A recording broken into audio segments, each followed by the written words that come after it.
ಇವತ್ತು ತಮಿಳುನಾಡು ವಿಧಾನಸಭೆಯ 234 ಸ್ಥಾನಗಳಿಗೆ ಒಂದೇ ಹಂತದಲ್ಲಿ ಮತದಾನ ನಡೀತಾ ಇದೆ. ತಮಿಳುನಾಡು ವಿಧಾನಸಭೆ ಚುನಾವಣೆಗೆ ಮತದಾನ ಆರಂಭ ಆಗಿದೆ. ಬೆಳಗ್ಗೆ 7 ಗಂಟೆಯಿಂದ ಸಂಜೆ 6 ಗಂಟೆ ತನಕ ಮತದಾನ ನಡೆಯುತ್ತೆ.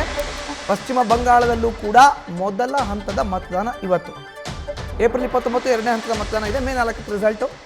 ಬೆಳಗ್ಗೆಯಿಂದಲೇ ತಮ್ಮ ತಮ್ಮ ಹಕ್ಕುಗಳನ್ನು ಚಲಾಯಿಸ್ತಾ ಇದ್ದಾರೆ ಜನ. ತಮಿಳುನಾಡು ಸಿಎಂ MK ಸ್ಟಾಲಿನ್ ವೋಟನ್ನು ಮಾಡಿದ್ದಾರೆ, ತಮ್ಮ ಹಕ್ಕನ್ನು ಚಲಾಯಿಸಿದ್ದಾರೆ.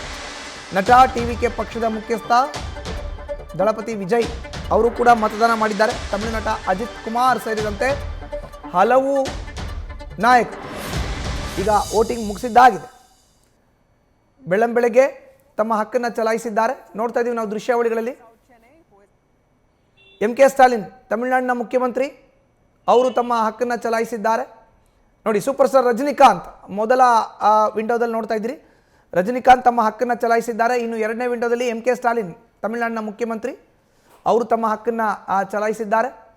ಇನ್ನು ಮೂರನೇ ವಿಂಡೋದಲ್ಲಿ ನಟ ಅಜಿತ್ ಅವರು ಕೂಡ ತಮ್ಮ ಹಕ್ಕನ್ನು ಚಲಾಯಿಸಿದ್ದಾರೆ. ಇನ್ನು ನಾಲ್ಕನೇ ವಿಂಡೋದಲ್ಲಿ TVK ಪಕ್ಷದ ಮುಖ್ಯಸ್ಥ ತಮಿಳುನಾಡಿನ ವಿಧಾನಸಭಾ ಕ್ಷೇತ್ರದ ಚುನಾವಣೆಯಲ್ಲಿ 2 ಕ್ಷೇತ್ರಗಳಲ್ಲಿ ಸ್ಪರ್ಧೆ ಮಾಡಿರೋ ಅಂತ ನಟ ದಳಪತಿ ವಿಜಯ್ ಅವರು ಕೂಡ ತಮ್ಮ ಹಕ್ಕನ್ನು ಚಲಾಯಿಸಿದ್ದಾರೆ. ಒಂದು ತಿರ್ಚಿಯಲ್ಲಿ ಅವರು ತಿರ್ಚಿಯ ಪೂರ್ವ ವಿಧಾನಸಭಾ ಕ್ಷೇತ್ರದಲ್ಲಿ ಕಂಟೆಸ್ಟ್ ಮಾಡಿದರೆ, ಮತ್ತೊಂದು ಕಡೆ ಶ್ರೀಪೆರಂಬದೂರು ಅಲ್ಲೂ ಕೂಡ ಅವರು ಸ್ಪರ್ಧೆಯನ್ನು ಮಾಡಿದ್ದಾರೆ.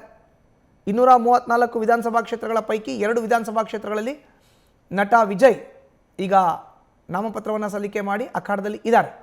ನೋಡಿ, ರಜನಿಕಾಂತ್ ಆಯಿತು, ಸೂಪರ್ ಸ್ಟಾರ್ ರಜನಿಕಾಂತ್ ಚೆನ್ನೈನಲ್ಲಿ ತಮ್ಮ ಹಕ್ಕನ್ನು ಚಲಾಯಿಸಿದ್ದಾರೆ.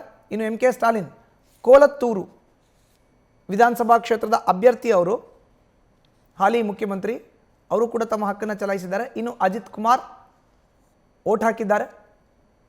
ಬೆಳ್ಳಂಬೆಳಗ್ಗೆಯೇ ಓಟ್ ಹಾಕುವಂಥ ಪ್ರಕ್ರಿಯೆ ಏನಿದೆ ಅದನ್ನು ಮುಗಿಸಿದ್ದಾರೆ. ಇನ್ನು ನಟ ವಿಜಯ್ ಅವರು ಕೂಡ ಓಟನ್ನು ಮಾಡಿದ್ದಾರೆ.